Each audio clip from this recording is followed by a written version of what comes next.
In today's video I have another boombox. This one's been lying around here for ages.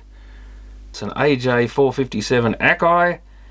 Pretty sure these are the same as there was a Toshiba that looked almost identical to this. Not sure if they're actually the same boomboxes, but they had the same sort of switches and knobs on them and the same 4 screws in the front that come off. But other than that, I'm not actually sure if they're the same, but I know they looked almost identical. I used to have one years and years ago. I got from somewhere and it just had a loose power socket on it. And I think I ended up selling it to the local takeaway store from memory when I no longer wanted it, but it was a shed radio for years. There's one more screw under the door by the look of it. And I think this one is meant to be in working condition, but we'll soon find out, I guess. Then again,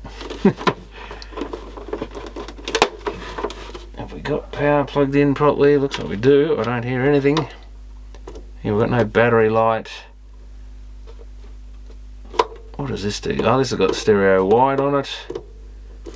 Oh well, so much for it being a working one. I actually thought this one was meant to work. Sounds like this one's got the same problem of a dodgy power socket as the other one I had. And now it's decided to, did come to life. Yeah, battery light's flicking on and off, but the sound, interesting, hasn't come back. Oh, maybe it's there. Oh, we're on shortwave.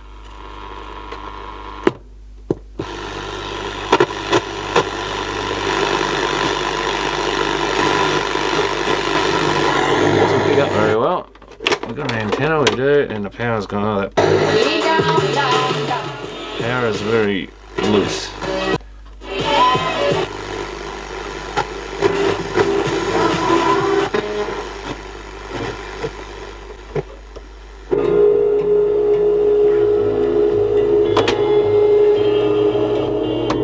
Certainly noticeable the stereo wide mode. Microphone in there. Amber said, been thinking of getting my granddaughter a puppy. We need...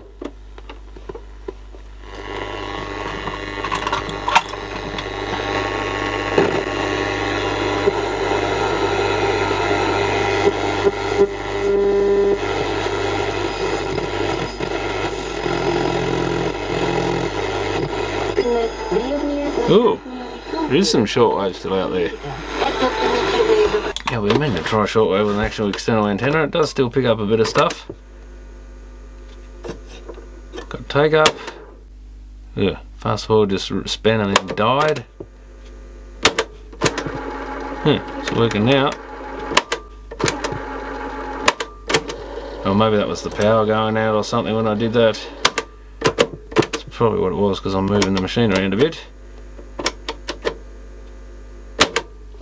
Motor's fairly noisy. Give the heads a quick clean, they're a bit dirty.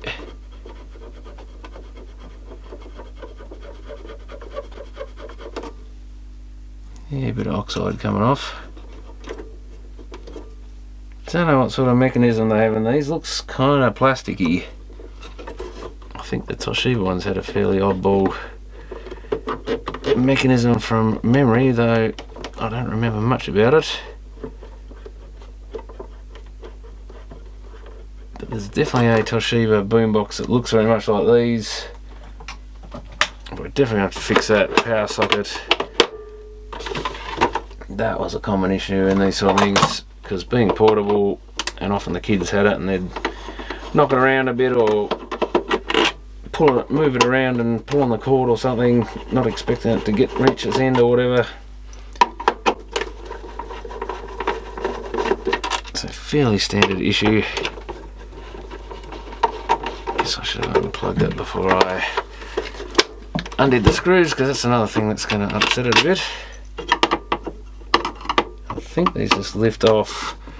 Possibly the tuning knob will have to go, I guess. I think all these other knobs stay in place, but we'll soon find out, I guess. Yeah, that's it. That's how I remember it. Yeah, all the speakers, everything stays inside. Bit of dirt up in there, even in the tuning. Yeah, something's stuck to the...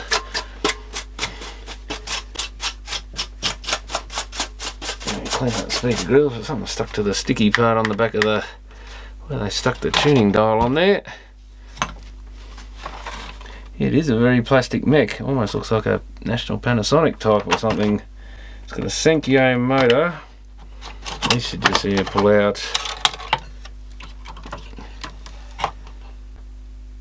Yeah, no idea what that would be, or very thin belt in it. I would have thought they'd have a better one than that, but yeah, it's a little rubbery. Is that going oily, or probably should be replaced, but it's quite good for now. But if it doesn't get replaced, you'll probably look at it in 10 years and it'll be goo. Do we have anything? BFA 9R02 41009, so it doesn't tell me anything, I don't think, as far as date of manufacture or anything. So I think if we just lift these out, oh, it does even says Toshiba on the speakers, so maybe that is some proof they were Toshiba. At least they're in nice condition, not all greyed out and faded like most from the sun. The buttons are, or the buttons are labelled because these do have the symbols pressed into them. Yeah, we've got TA chips in it. That's another sign it's a Toshiba, because they're not going to use someone else's chips in their equipment. What's holding that in? I think the antenna is kind of, yeah, it's press fit antenna. The board, edge of that board there squeezes into the metalwork, and there's our socket, as dry as anything. Gonna have to peel this tape off because that's covering the battery contacts. It's not just the mains contacts on these things, but we've got usually 3 pins there, yeah, and they're very dry. These 2 pins here are the mains in. That's our socket on the other side here, and you've got another 3 here. The middle one's as dry as. They're the battery switch, so switches between the transformer on the back of the board here and your batteries if you've got any. It's when the mains cord is plugged in. Stop moving on me. When the mains cord is plugged in, basically it pushes a little set of contacts in there and switches, basically disconnects the battery and replaces it with the power transformer. I might get the bigger solder onto that one. So we want to completely resolder those. Often I used to melt a bit of tin copper wire in around it if it was something that looked like it was getting a lot of rough treatment or anything. Makes it even a bit stronger. And just, yeah, these pins often, yeah, you can see the solder's pulling away. You've got to really make sure that solder takes, because sometimes they don't immediately tin again. Don't know why these pins, but often these ones seem to be a bit more difficult to get the solder to flow on. But I'll just give that a good visual inspection. And yeah, it's not the most beautiful solder I've ever seen, but I think it's got plenty of integrity. Worth checking the power transformer on both sides, since that's a heavy unit. It's these 3 pins along here and a couple there, because this one is not soldered, not screwed down to anything. It's just held on by the solder, I think. So that's a prime candidate for vibrations breaking the connections. But yeah, that all looks pretty good. I think, is that an amp chip there? There's a heatsink on the other side of this row of pins. Again, it being a larger, heavier, hotter thing. And it's, yeah, the heatsink comes through the board, but it's not attaching it. Oh, and there's our microphone I've bent over. And this should just slot back in. Get this mech out of the way, these wires getting tangled.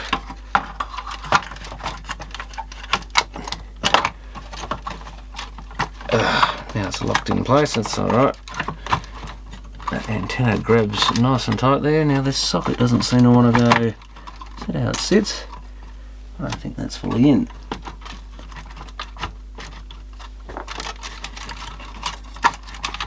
Oh, that's it. It does sit on an angle. The transformer sits on an angle. The board sits on an angle. I think some of these wires are meant to clip back into these little bits down the side here. usually where they go. Probably not that critical on one of these things, but doesn't have to put them back in place a bit.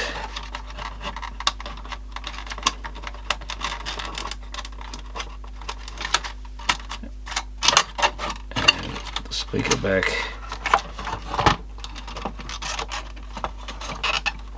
So one speaker feeds across to the other speaker.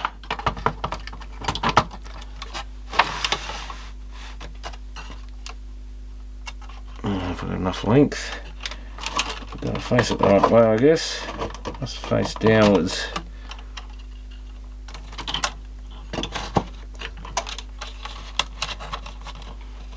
Get these wires back in their little slots, so mainly to stop them.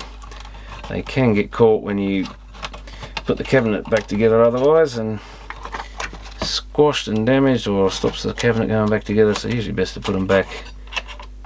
But just make sure they're not in some of these other slots, which probably are where the cabinet sits. It holds the two halves together. Now, where's the mounts for this? There's a record playback switch, and it sits on there.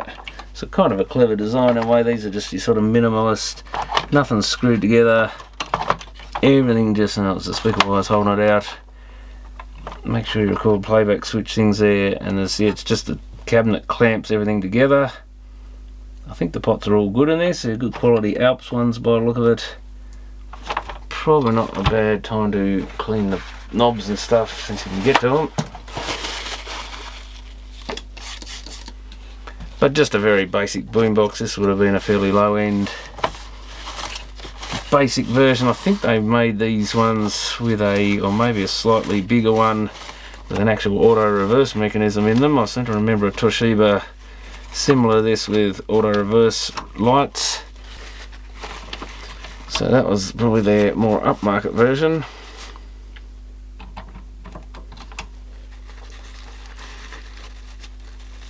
But generally a pretty reliable little unit, these, I think. Besides, it seems that that power socket is prone to going in them. Maybe just because I've seen two doesn't mean much. But the one I had was very similar. I'd say probably the same model basically, although maybe with a few cosmetic changes. And it's made in Japan, so there you go. I wouldn't have necessarily thought this one was still. I'd better give it a quick test, I guess, before putting it back together. Yeah, lucky they've covered most of the mains wiring up in this one with the bits of plastic, which is nice to see. Which one's function? That's function. Power will be good. Hi. Just comment on varieties. Any oodle, like we've got a Broodle.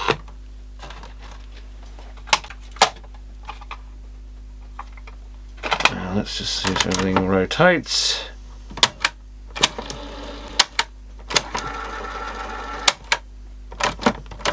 Oops, makes a bit loose like this. Not ideal. G'day tape.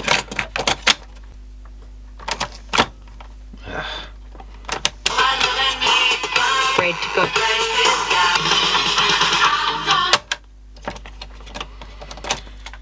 Seems to be working alright. I think the volume is ever so slightly scratchy. Probably wouldn't hurt to give these function switches a bit of a clean as well.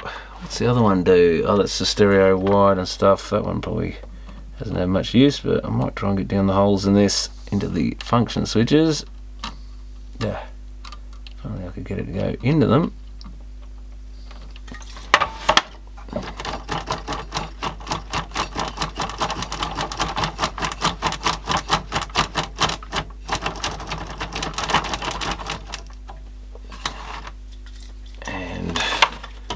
Should be hopefully able to run it down in that volume control. It's quite a well sealed one.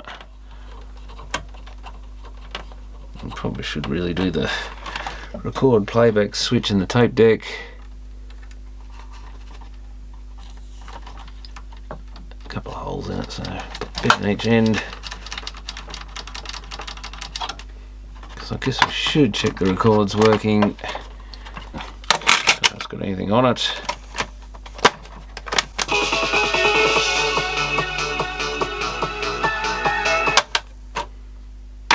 Let's go to radio.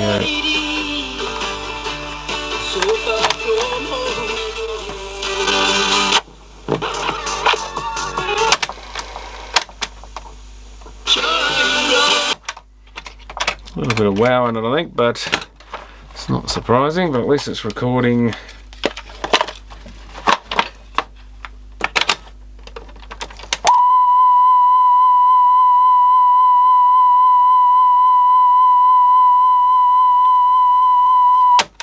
Yeah, not the greatest,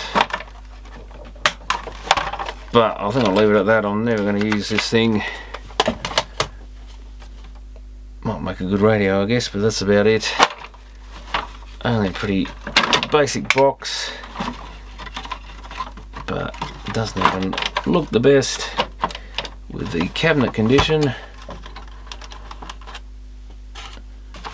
But yes, I forgot how much of a pain they are when you sit them down. The plug, mains plug, pushes everything out. Something doesn't feel quite right there. These sitting in place.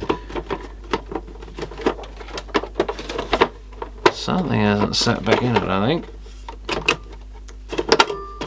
That door's a bit clunky too, or is it just because I'm pulling on it?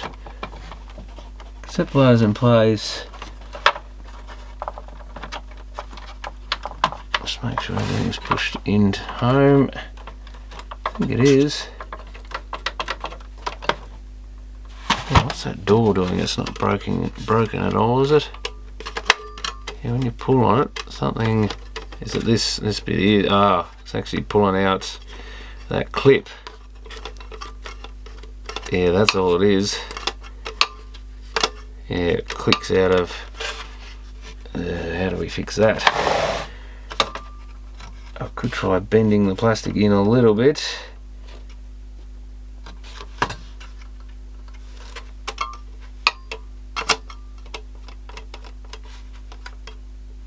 Really want something jamming in between. Problem is, if I try and tip that plastic over, it'll probably break. I can probably bend it ever so slightly, but I'm not a fan of doing that because it does tend to. That's actually fixed it. I know. But that's still coming out. It really wants something jam between those two bits of plastic there. No, even then it's going to maybe, you've got to really jam it. Or something to clamp, pull this bit into there. I don't think I'll worry about it. If I was going to keep using it, or if it was something I was doing up to sell or something, I definitely would fix that, but as a display piece at best for me, I'm not too fussed about it.